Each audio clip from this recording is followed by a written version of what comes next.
বাংলাদেশের মানুষ নতুন রাজনৈতিক বন্দোবস্তের যে ঘোষণা দিয়েছে, যদি সেই রায় বাস্তবায়ন করা না হয়, আবার ৭১-এর মতো মুক্তিযুদ্ধ হবে। বাংলাদেশের এমন এক দলের উপরে আবার পাকিস্তানি জান্তা ভর করেছে, যারা আমাদের গণভোটের রায়কে বাস্তবায়ন করতে দিতে চায় না।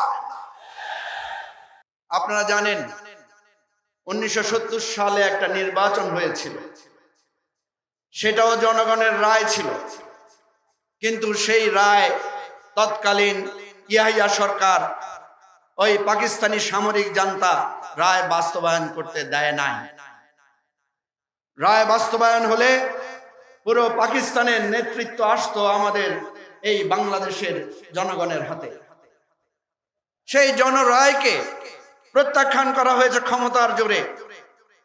আশ্চর্য হয়ে যাচ্ছি আমরা, ৫৫ বছর পরে এসে বাংলাদেশের এমন এক দলের উপরে আবার পাকিস্তানি জান্তা ভর করেছে, যারা আমাদের গণভোটের রায়কে বাস্তবায়ন করতে দিতে চায় না।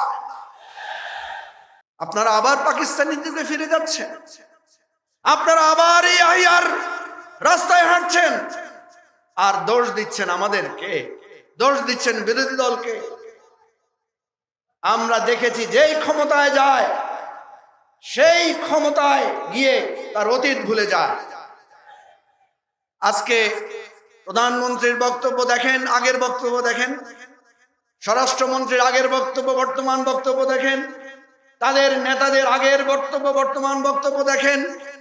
ওই গ্রামে গঞ্জে ছাত্র দল, যুব দলের ছোটখাটো নেতাদেরও আগের আচরণ, বর্তমান আচরণ দেখেন, কোনো মিল আছে? যাদের আগের কথা আর পরের কথার মিল থাকে না, এরা কোনোদিন জনগণের আশা আকাঙ্ক্ষার পরিবর্তন করতে পারে না।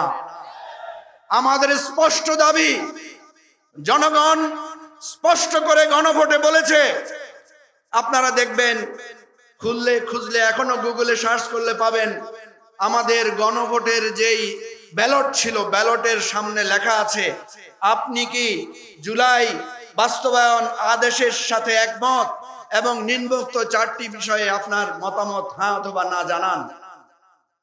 তাহলে জুলাই বাস্তবায়ন আদেশের পক্ষে মানুষ রায় দিয়েছে না?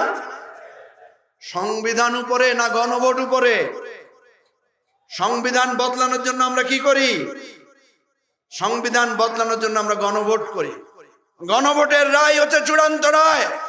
সুতরাং গণভোটের মাধ্যমে বাংলাদেশের মানুষ নতুন রাজনৈতিক বন্দোবস্তের যে ঘোষণা দিয়েছে, যদি সেই রায় বাস্তবায়ন করা না হয়, আবার ৭১-এর মতো মুক্তিযুদ্ধ হবে, আবার সংগ্রাম হবে, লড়াই হবে, জীবন দিয়ে বাংলাদেশকে নতুন রাজনৈতিক বন্দোবস্তে আমরা প্রতিষ্ঠা করব। এটাই আজকের গণসমাবেশের প্রতিজ্ঞা। খোদা হাফেজ। বাংলাদেশ জিন্দাবাদ। আসসালামু আলাইকুম।